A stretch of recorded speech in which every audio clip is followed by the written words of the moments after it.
네, 전문가 의견 좀 더 자세하게 알아봅니다. 1월과 2월 증시가 많이 올라왔고 연준은 비둘기 모드로 전환했음에도 불구하고 증시의 불안감은 더 커지는 그런 모습인데요.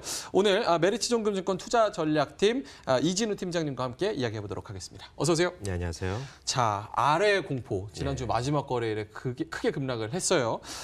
이제 10년물과 3개월물 국채 금리가 역전이 되면서 이게 이제 경기 침체 전조 아니냐 이런 우려가 많이 나왔고 또 투자자들도 사실 아래쪽에 베팅을 하면서 2% 넘게 크게 떨어졌는데 여기에 대해서 어떻게 생각하세요?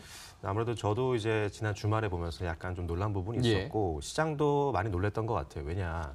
뭐 잘 아시다시피 이제 장단기 금리 차가 역사적으로 보면은 경기 침체 이제 선행 지표였다 이런 경험이 많았기 때문인 거고요.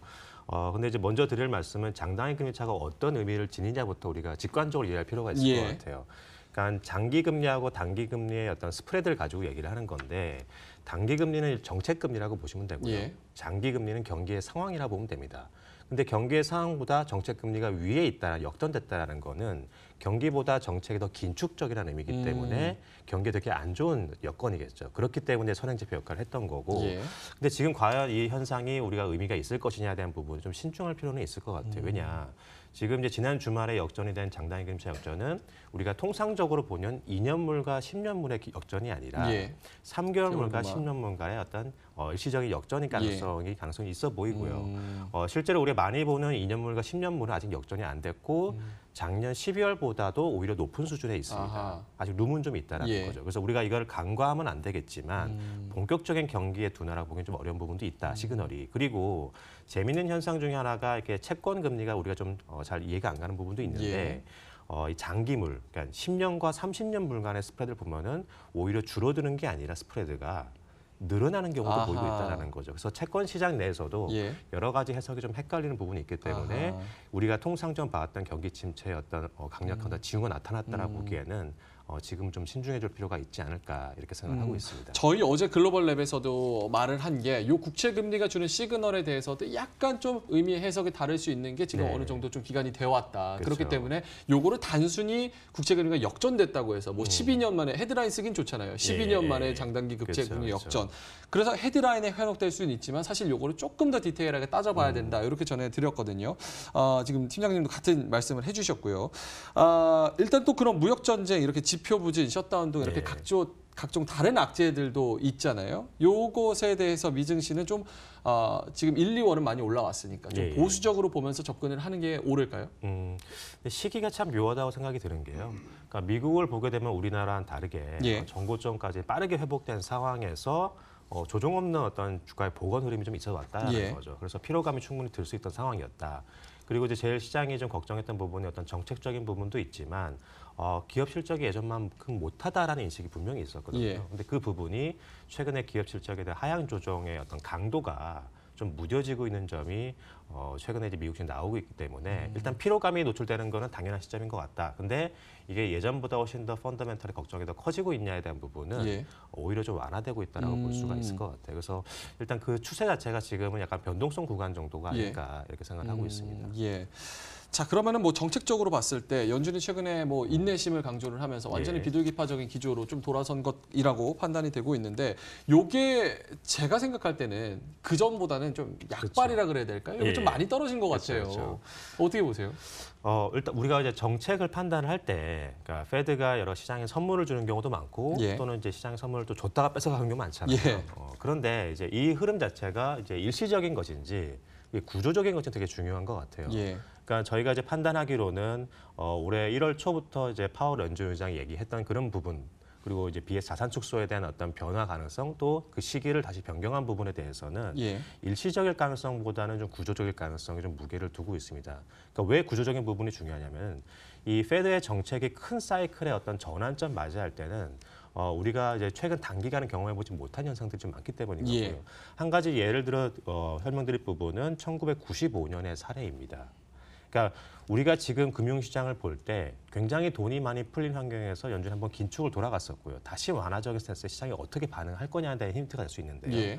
실제로 이제 94년도 이제 보여주는 그림을 보시면은 94년 이전엔 굉장히 통화 정책이 완화적인 환경, 금리 동결 기조가 이어졌었고, 근데 94년부터 이제 긴축을 시작을 하죠. 기준금리를 3에서 6% 인상을 하면서 금융시장이 난리가 한번 났었습니다. 채권 시장 대학살이 이때 한번 있었고요. 예. 근데 95년서부터 옆에 막대 그래프하고 보시면은 미국 경제 성장률이 4.0을 94년도에 기록을 하다가 예.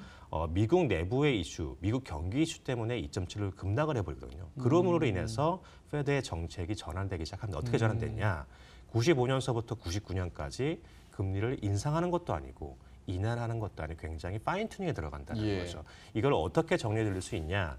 일종의 페드가 경기의 사이클을 의도를 가지고 연장시킨 케이스의 어떤 대표적인 사례라 볼 수 있고 현재도 미국 내부 고유의 이슈에 의한 페드의 정책의 전환이기 때문에 예. 우리가 일시적인 것보다는 좀 구조적인 흐름으로 이해할 필요가 있을 것 같다. 그렇게 된다면 예. 시장도 지금 경기에 대한 리세션 우려 걱정이 크지만 오히려 페드의 정책이 서포트 가능성이 좀 있어 보이지 않나 이렇게 생각을 하고 있습니다. 예.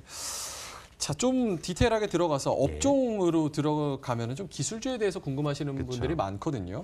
지금 뭐 마이크론 테크놀로지가 메모리 칩 수요가 이제 둔화되면서 생산량 감축도 결정을 했고 이제 삼성전자도 이제부터 본격적인 실적이 나올 것이다라고 얘기를 한 만큼 이제 그 기술에 의해서 이제 격차가 좀 벌어질 것 같은데 그쵸. 전체적으로 뭐 글로벌 수요 둔화에 대한 우려는 조금씩 가지고 있는 것 같아요. 여기에 대해서 기술주들의 향방은 좀 어떻게 전망을 하고 계십니까? 사실 이제 요즘에 기술주가 좀 신통치가 않죠. 뭐 예전과 같이 2017년도나 18년도처럼 강한 흐름은 아니다 보니까 또 예전 같이 또 실적 측면에서도 굉장히 강한 어떤 이익의 성장세는 아닌 것 같아요. 예.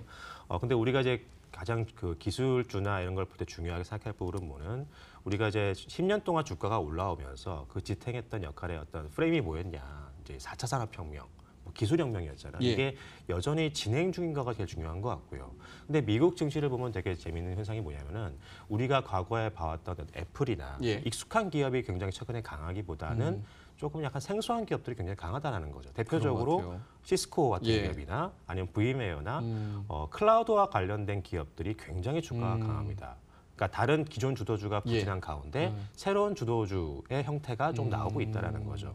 그래서 이걸 우리가 어떻게 해석을 할 수 있냐? 예. 시스코나 이제 VM웨어 같은 경우는 소비자한테 직접적으로 판매하는 그런 상품을 파는 기업이 아니고요. 예. 기업 간의 어떤 B2B에 관련된 좀 오리엔트된 기업이라 말씀드릴 수 있을 것 같아요. 그래서 기술혁명의 우리가 역사를 보게 되면 항상 그 패턴은 반복이 되는 것 같습니다. 그러니까 소비자한테 직접 판매하는 기업. B2C 같은 기업이 예. 성장할 때가 있고요. 기업 간의 어떤 인프라나 이런 걸 깔아주면서 뭔가 성장하는 B2B의 기업들이 있는데 예. 지금은 B2C에서 B2 기업으로 넘어가는 흐름인 거고 아하. 아마 그 패턴이 계속 기술혁명이 진행 중인 과정에서는 좀 반복이 되는 사이클이지 않을까. 그래서 혁명은 진행 중인 것 같은데 그 업종의 주도력이나 예. 그 업황의 테마를 주도하는 거는 약간 좀 성격이 좀 바뀌고 있는 게 아닌가 이렇게 판단을 좀 하고 있습니다. 예. 자, 미국의 그 금리 동결로 인해서 지금 예. 신흥국들이 그래도 한시름 좀 놓게 됐는데 여기 우리나라도 마찬가지고요. 이제 미국과의 무역 전쟁으로 좀 후폭풍에 빠졌던 중국 같은 경우는 뭐 예. 금리 인하 얘기도 그렇죠. 막 나오고 있는데 예. 여기에 대해서는 향후 전망 어떻게 하고 계신지 궁금하네요. 무역 분쟁이 일어나기 전에 중국이 참 이제 타이밍이 묘했던 게 뭐예요? 예. 한참 이제 구조조정이 진행 중인 그런 상황이었거든. 그 와중에 무역 분쟁이 터지다 보니까 예. 정책의 그 카드를 쓸 여력도 안 생긴 거고 굉장히 이제 코너에 몰리는 상황이었어요. 근데 다행히 이제 연초에 이제 페드의 이제 어떤 정책의 전환이나 이런 것들이 생기면서 사실 중국의 입장에서는 금리 인하의 카드나 여러 가지 정책 등의 카드에 룸이 생긴 상황이라고 볼 수 있을 것 같고요. 예. 그래서 지금 이제 중국에 대한 경기가 여전히 좋지는 않은 상황입니다만은 분명한 점은 페드의 정책 전환으로 해서 운신의 폭이 넓어지고 있다는 건 맞다.